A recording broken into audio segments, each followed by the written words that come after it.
Good morning, Antioch, and welcome back to our study of Esther. This morning we're going to be in Esther chapter 2. You're welcome to turn there now. Let's review chapter 1.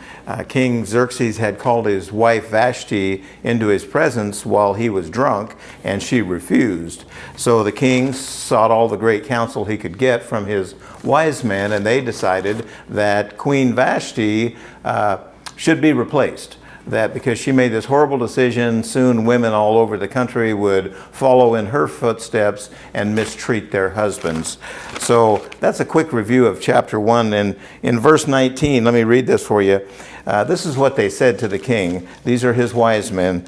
If it pleases the king, let a royal edict be issued by him, and let it be written in the laws of Persia and Media, so that it cannot be repealed, that Vashti should no more come into the presence of the king, and let the king give her royal position to another who is more worthy than she is. That's going to play into the future of these chapters. And as we pick up in chapter 2, we're going to be introduced to two more characters in this. And one is going to be Esther, of course, and the other is going to be Mordecai. And during this period of time in chapter 2, one of the big events that happens is that Mordecai hears of a plot to kill the king.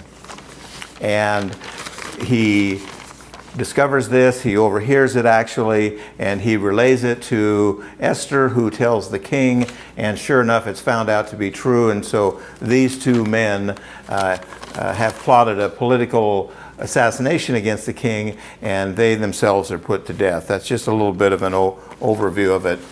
Esther had been placed into the role of in this chapter she's placed into the role of queen, and Mordecai had been busy investing his time into her life. He had earned the right to give her counsel. He had earned the right to be a wise voice in the head of this young girl who was placed into royal position through the results of what God was doing in this.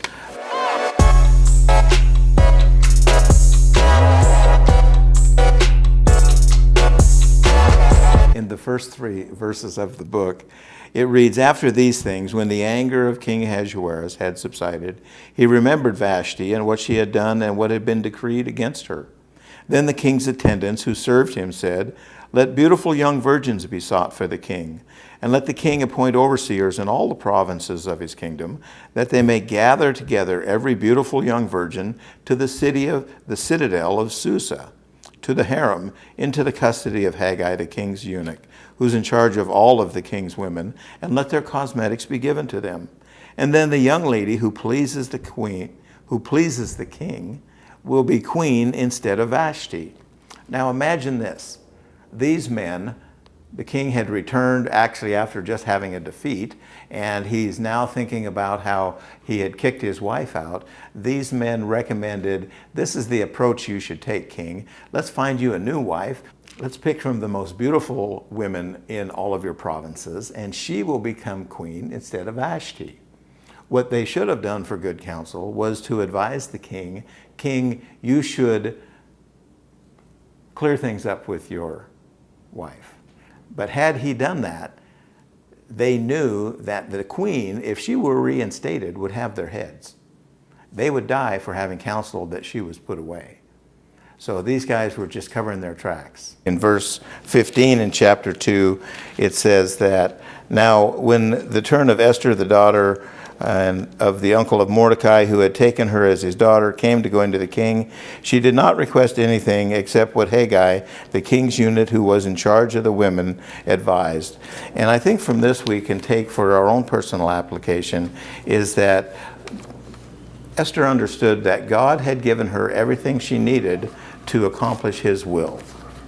And the takeaway for all of us can be that God has perfectly equipped us to accomplish his will with what he's given us.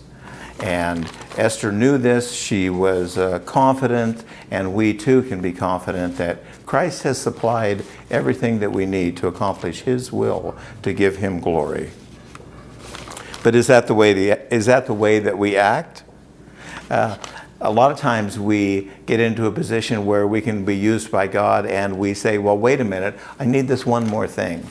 I need this one more piece of education, or I need this one more thing to go along with what God has given me, and I'm going to take that with me.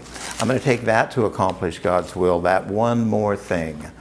And Esther knew at this point that God had provided her with everything she needed, and we can take courage from that as God calls us into new adventures, that God has supplied everything that we're going to need to accomplish that. What God had provided her was good enough.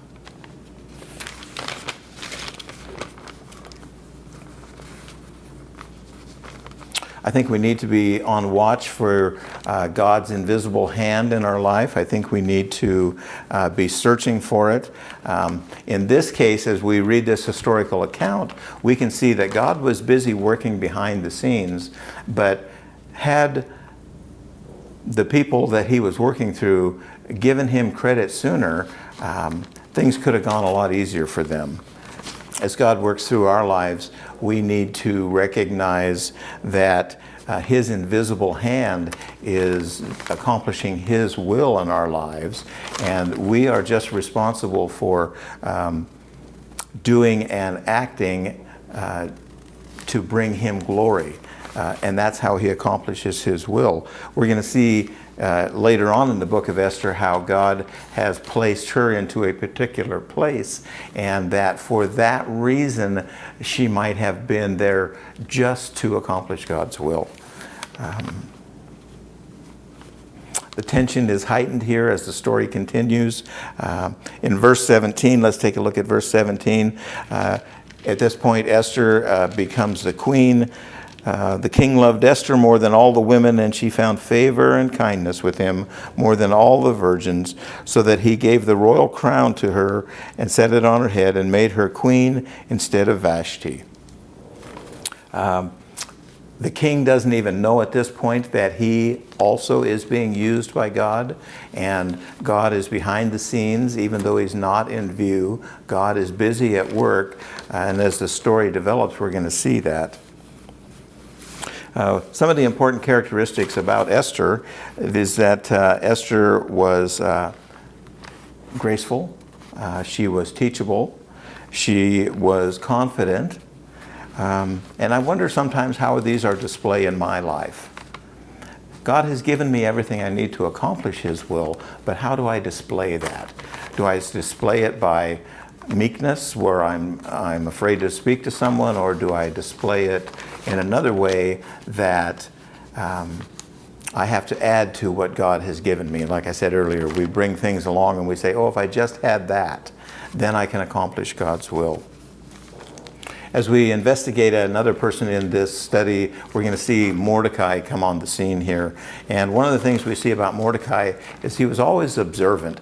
God had given him charge over Esther, and so Mordecai was observant and he was invested in her life. And so Mordecai finds himself at the gate, keeping track of Esther and her progress as she has been selected queen. Mordecai is invested in her life. The big thing to notice here is that God is at work, and that God is the hero about what's going on, and that God is constantly pursuing us. Mordecai, in this instant, is pursuing Esther. He's invested in her life, and God is continually pursuing you and I because he's invested in our lives.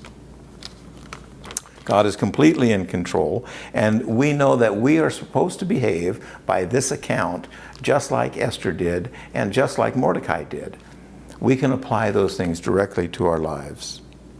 An important thing about this story is that in verse 23, as we finish up chapter 1, it talks about when the plot was investigated and found to be so, they were both hanged on a gallows, and it was written in the book of Chronicles in the king's presence.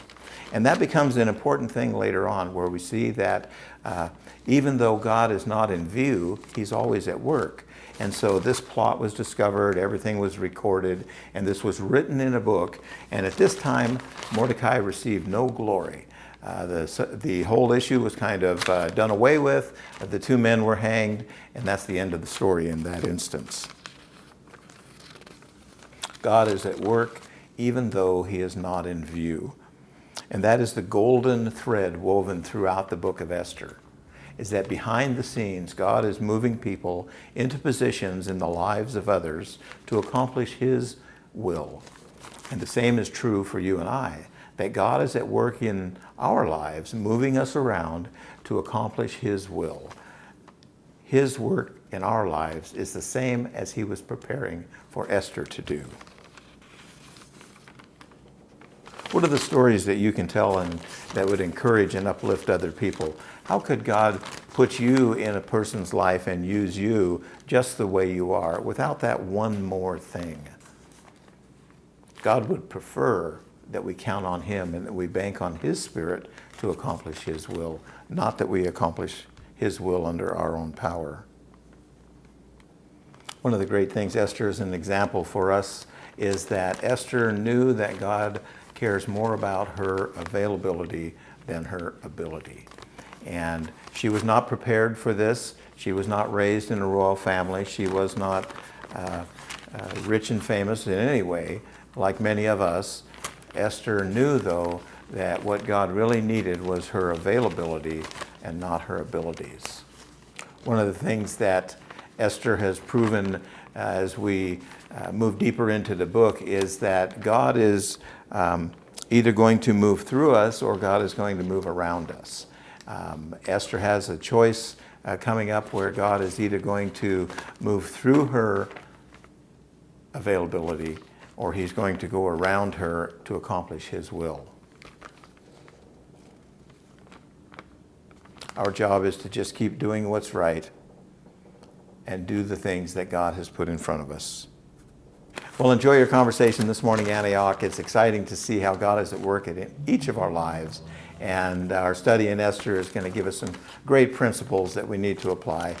God is teaching us how he wants us to live even 2,000 years after the fact. Try to remember that God is at work always, even though he's not in view.